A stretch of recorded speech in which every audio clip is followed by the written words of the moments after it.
আপুনি এটা কাম কৰিব পাৰিব। ট্ৰেইনিঙৰ যদি কিবা আপোনাৰ দৰকাৰ আছে, আপুনি আমাৰ চেনেলৰ যিমানখিনি ভিডিঅ' আছে A to Z ফাৰ্ষ্টৰ পৰা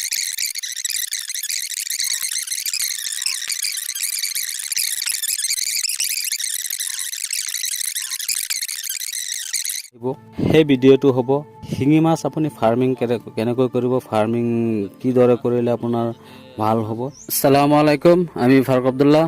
আজি আকৌ আসাম ফিছ হেচাৰীৰ পৰা স্বাগতম জনাই আমাৰ ভিডিঅ'টো আৰম্ভণি কৰিবলৈ বিচাৰিছোঁ। আমাৰ আজিৰ টপিকটো হ'ব যে আপুনি যদি মাছৰ ফাৰ্মিং কৰি আছে, মাছৰ ফাৰ্মিং কেনেকৈ কৰি আছে, কেনেকৈ কৰিলে ভাল হ'ব, কি মাছৰ ফাৰ্মিং কৰা আপোনাৰ কাৰণে ভাল হ'ব, আৰু আপুনি কিহৰ কাৰণে লছৰ সন্মুখীন হৈছিলে, আপোনাৰ লছ হৈছে, আৰু আপোনাৰ কেনেকুৱা ফাৰ্মিং কৰিলে লছ নহ'ব, সেই বিষয়ে আমি আলোচনা কৰিম আজি।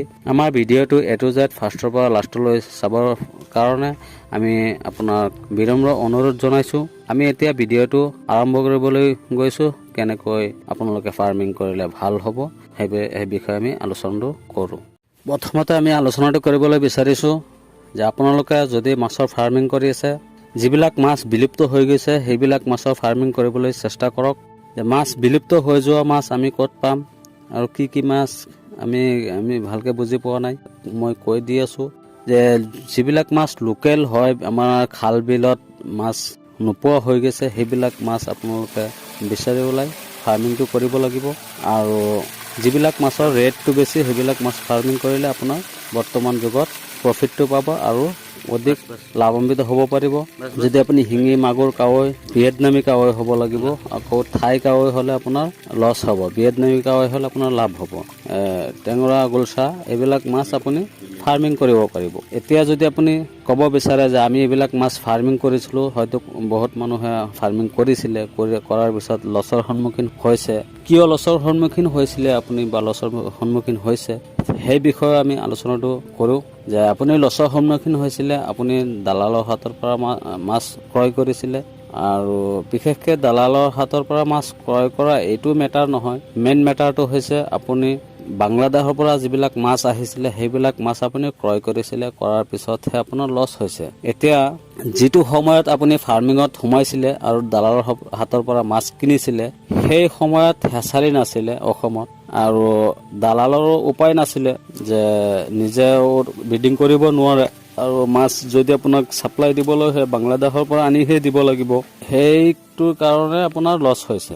এতিয়া যদি আপুনি ফাৰ্মিং কৰে, বাংলাদেশৰ মাছ কেতিয়াও নিকিনিব, আপুনি ভালকৈ জানি বুজি ল'ব, আপুনি ভালকৈ সুধিব যে যাৰ পৰা মাছটো ক্ৰয় কৰিব মাছটো ক'ৰ পৰা আহিছে, মাছ ক'ৰ প্ৰডাকশ্যন, বাংলাদেশৰ নে কেলকাতাৰ, এইবিলাক ভালকৈ জানি ল'ব। যদি কেলকাতাৰ হয় বা বাংলাদেশৰ হয় আপোনালোকে সেই মাছটো পটককৈ ক্ৰয় নকৰিব।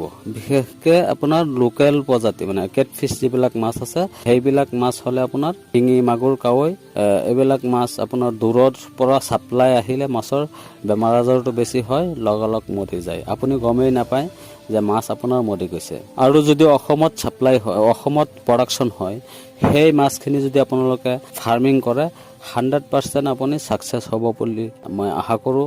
আৰু বিশেষকৈ আপুনি অকণমান এক্সপাৰ্ট হ'ব লাগিব, অকণমান ষ্টাডি কৰিলে হয়তো অকণমান প্ৰেক্টিকেল ট্ৰেইনিং নিজেও ঘৰত কৰিব পাৰিব, নহ'লেও বেলেগ ক'ৰবাতো কৰিব পাৰিব। নিজে ঘৰত কেনেকৈ কৰিব, আপুনি এটা টেংকি বা এটা পুখুৰীত মাছ দিলে আপোনাৰ এটা আইডিয়া আহি যাব। আপুনি এটা কাম কৰিব পাৰিব, ট্ৰেইনিঙৰ যদি কিবা আপোনাৰ দৰকাৰ আছে, আপুনি আমাৰ চেনেলৰ যিমানখিনি ভিডিঅ' আছে A to Z ফাৰ্ষ্টৰ পৰা লাষ্টলৈকে যিমানখিনি আমি ভিডিঅ' আপলোড দিছোঁ, সকলো ভিডিঅ' যদি আপুনি চায় তেতিয়াহ'লে মই আশা কৰোঁ যে আপুনি ট্ৰেইনিঙৰ কাৰণে ক'ৰবাত যাব নালাগে। আমাৰ চেনেলৰ যিমান ভিডিঅ' আছে সকলো ভিডিঅ' চালে আপুনি ট্ৰেইনিং ঘৰত বহি কৰিব পাৰিব বুলি মই আশা কৰোঁ। আমাৰ নেক্সট যিটো ভিডিঅ' আহিব সেই ভিডিঅ'টো হ'ব শিঙি মাছ আপুনি ফাৰ্মিং কেনেকৈ কৰিব, ফাৰ্মিং কিদৰে কৰিলে আপোনাৰ ভাল হ'ব সেই বিষয়ে আমি আলোচনা কৰিম। যদি আপোনালোকৰ নেক্সট ভিডিঅ'টো চাবলৈ মন আছে তেতিয়াহ'লে আমাৰ চেনেলটো ছাবস্ক্ৰাইব কৰি ৰাখিব, আৰু ছাবস্ক্ৰাইব কৰিলে ন'টিফিকেশ্যনটো আপুনি চবৰ আগত পাই যাব। আমি এতিয়া এইটো ভিডিঅ'ৰ পৰা বিদায় লৈছোঁ। জয় আই অসম, আসসালামু আলাইকুম, খুদা হাফিজ।